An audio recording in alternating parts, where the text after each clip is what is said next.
So check this out. Carol Dweck and her colleagues wanted to look into the impacts that praise had on children's development. So what they did is they took over 400 5th grade students from all across the nation, and they did a really simple yet interesting study. Here's how it went down.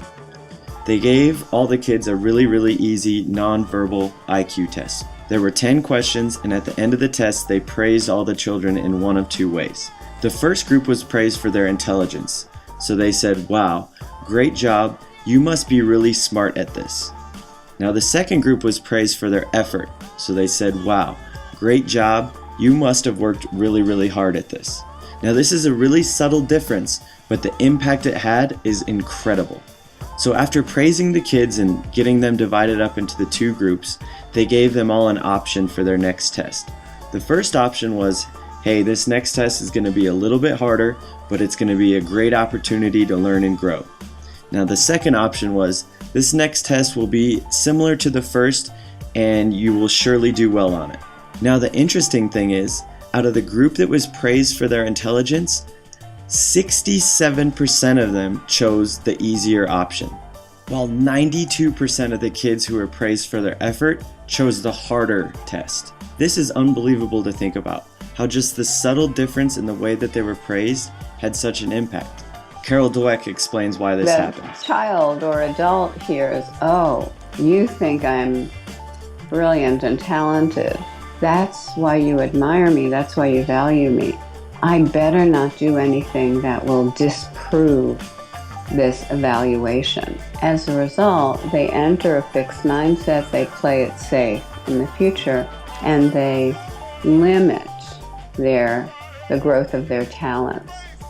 Whereas focusing on the strategies they use, the way they're stretching themselves and taking on hard tasks, the intense practice they're doing, those are the kinds of things that say to a child or an older athlete, it's about the process of growth.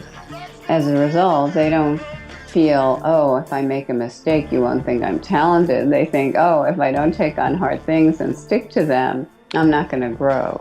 Next, Dweck and her colleagues gave all the kids a really difficult test. It was one that they would surely fail, but they wanted to look at how the different kids attacked this challenge. Dweck noticed that the group that was praised for effort worked harder, longer, and actually enjoyed this test more than the group that was praised for their intelligence. This group got really frustrated with this test and had the tendency to give up early. After this artificially induced failure round, all of the kids were given a third and final test. Now this test was the same level of difficulty as the first one, but check out the results. The group that was praised for their intelligence actually did worse on this test than the first one. Their average score actually dropped by 20%, while the group that was praised for their effort did significantly better, raising their average score by nearly 30%. This is a 50% difference in performance that was caused by a few subtle differences in the way that they were praised. This study shows how praise can either make or break a child's development. I mean, we all do it. We all want to be positive with the children we work with, so teachers, coaches, parents are always looking for ways to support their kids and tend to praise them quite a bit. So we need to look at research like this and realize, okay, praise is a good thing and there's nothing wrong with being positive, but we need to be very careful about praising someone's intelligence or abilities and focus more on the process and the effort that they put forth. I think this is a pretty easy fix that will help us develop growth mindsets within the kids that we work with.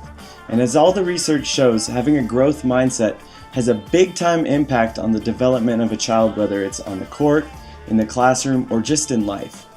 Thanks so much for following along and watching this video. For more like this, visit championshipbasketballschool.com and click on the championship newsletter. We'll see you next week. Thanks, guys.